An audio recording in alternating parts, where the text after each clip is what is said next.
porque é muito mais importante a gente se atentar, então, à essência, qual é o objetivo, qual é a visão, né? Qual é essa visão que eu estou servindo? É ensinar a palavra, é discipular?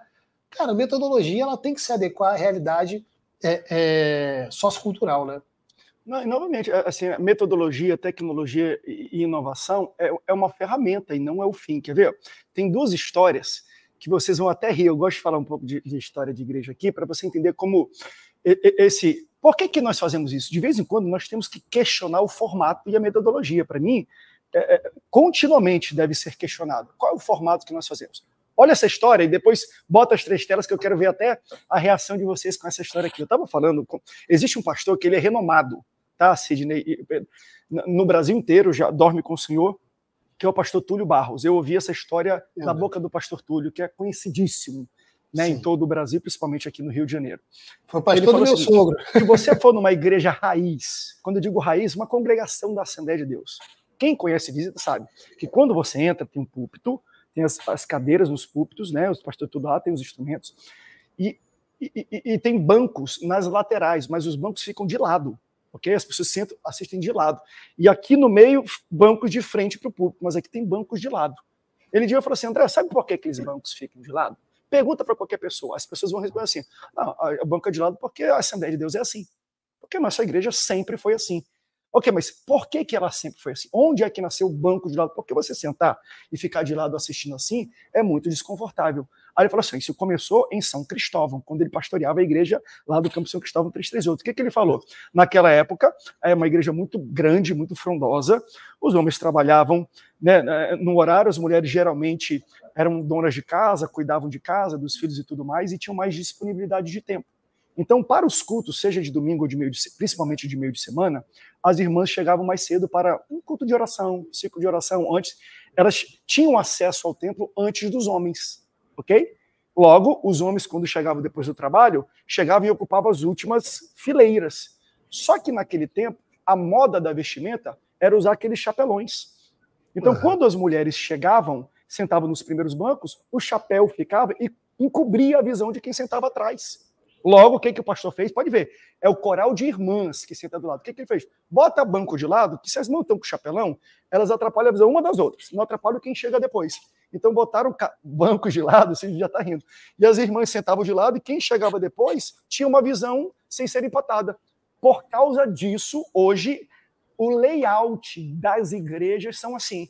E a gente não sabe de onde veio. E aí, deixa eu contar uma maravilhoso outra história. Isso. Não, isso assim, isso para mim tem que escrever um livro a respeito disso. Revelação. E aí, uma história que corrobora com isso, que assim, o tradicionalismo nasce aí. É assim porque a Assembleia de Deus, ou a igreja assim, sempre foi assim? Não. Sabe por que é assim? Porque empatava a visão de quem vinha por causa do chapéu.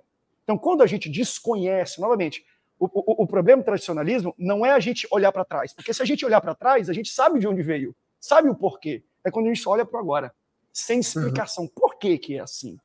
Né? Aí a minha avó, Ruth Doris Lemos, a minha avó e o meu avô, João Colenda Lemos, são os fundadores do primeiro Instituto Bíblico do Brasil, em Pindamonhangaba, das Assembleias de Deus, né? Instituto Pentecostal, que é o IBAD, em Pindamonhangaba. Aí ela estava me contando um pouco sobre como é que nasce tradicionalismo, esses disse-me-disse assim na igreja. Ela fala assim, ó, a história dela é assim, ó, chegou numa festa de família e tinha um pedaço de rosbife, de lagarto. Lagarto é uma carne longa, assim. Aí a mãe estava temperando para fazer. Aí a filhinha estava vendo. Ela passando o tempero na carne, daqui a pouco ela corta as pontas. Aí a filha falou, mãe, por que você cortou as pontas? Não, isso aqui é uma receita da sua avó, da minha mãe, que quando corta o tempero entra na carne.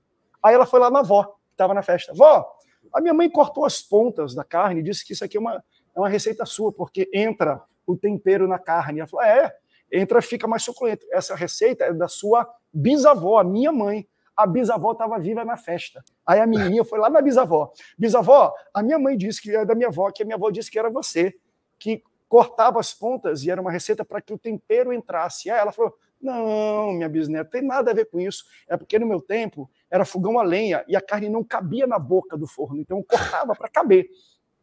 Entende? Então, assim, nasce por uma necessidade e se torna uma, não digo nem tradição, um uso, um costume, um comportamento.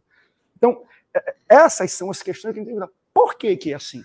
Eu não estou falando de essência. A carne continua sendo a mesma carne. Vai alimentar, vai ser gostosa, mas por que que ela é cortada assim e não assim? Por que que a cadeira é assim e não assim? Por que que vem para cá e não para lá? Então, para mim, muito do que a gente tem que aprender daqui para frente é olhando para trás. Porque, para mim, hoje, tecnologias, inovações e formatos também se tornam tradicionalismo. Não, se a igreja tem que ter fumaça, mas tem que ter LED, mas tem que ter preto. Entende? Quando a gente se prende ao formato, sem entender que o formato é um meio, gente, não é um fim.